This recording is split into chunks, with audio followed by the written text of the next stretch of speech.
Ohio, the late 1700s. Black bear, wolves, and pumas roamed the forest floor. The hermit thrush and magnolia warbler sang in the trees, and the northern riffleshell and the hellbender flourished in the clear, cool streams. 95% of the state was covered by trees, oaks and hickory, maple, beech, and hemlock.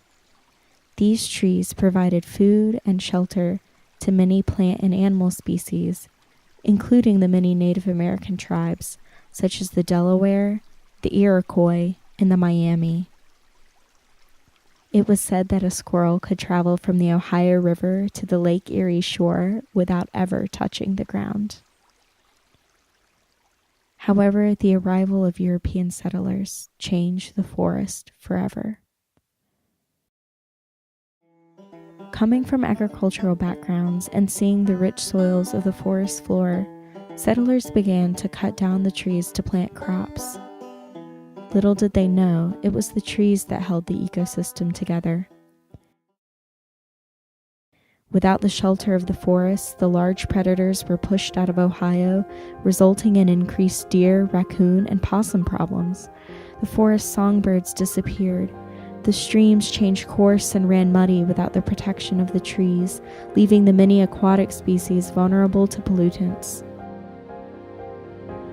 The forest ecosystem that took nature 10,000 years to build was destroyed in 100. With only 10% of Ohio's forest remaining, the people decided to take action.